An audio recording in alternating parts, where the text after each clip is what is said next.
When we started the design and the planning of the Aquilino Cancer Center, our goal from the very beginning was to transform cancer care in Montgomery County. And so as we looked at the design of the building, we really wanted to approach it by looking at the clinical evidence that is based around cancer care and what is important to our cancer patients that we can provide them in Montgomery County. And what we found is that it is very important to take care of the entire patient.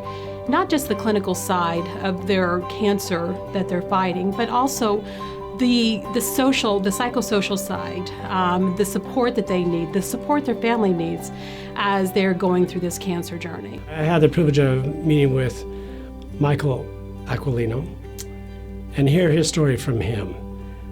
And, he gave a great deal to make this a reality in memory of his wife, who passed away from cancer. And he understands, as well as anybody who's gone through the cancer experience, how difficult the process can be.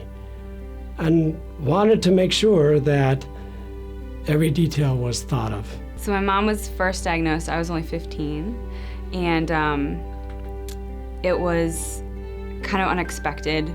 She was having some pain, and she went in thinking that it was going to be this benign tumor that they were going to remove, and I remember we were pulled out of school that day for her surgery.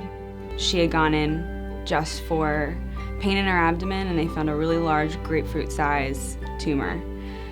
They told her because it was so large that it was benign. That did not turn out to be the case. We had to adjust. My dad told my mom. My mom was, of course, heartbroken, but she knew that, I wasn't going to stop her. She was going to continue with her life and work hard and be a good mom, good wife, friend. And so as time went on, she got radiation. It started to get a little bit better.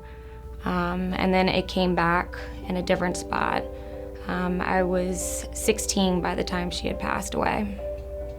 The nurses became family to us. We were really, really close to them. They came to graduation parties and family events that we had because they were a part of our everyday life. I think that's what the Aquilino Cancer Center is good for. It's just things like that. It's tough to find in a hospital where you're gonna be able to go in and feel like you're part of something outside your family, where the nurses who are taking care of loved ones or something. That was the most important part to me. When we were going through this, we didn't have all of the treatment and all of the diagnosing and all of that under one roof. So it was difficult not only for the patient to have to go out and spend their energy making it from appointment to appointment to appointment because not everything was under one roof, but it was for the families too. The Aquilino Cancer Center is just going to give so much support to families who are going through the same struggles that my family had to go through. I think the Aquilino's experience is the perfect example of why this navigation team and this cancer center exist. It could have helped alleviate some stresses that I'm sure they encounter during the experience. It's very stressful when patients have to go back and forth to different doctor's appointments and coordinating that. By having all of our resources located in one building, it will make that day-to-day stress and worry about getting to doctor's appointments, having to run home to get kids from school. It'll help alleviate some of those stresses. I can't think of a better application of our mission than the Aquilino Cancer Center. What makes it especially fulfilling is that the treatment of cancer isn't just the process of treating the disease. It requires that we treat the whole person. In fact, not just the person, but their entire family.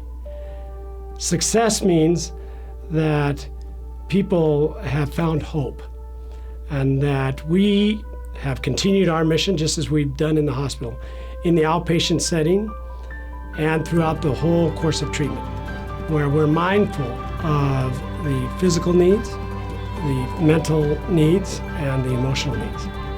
It's going to be a great center.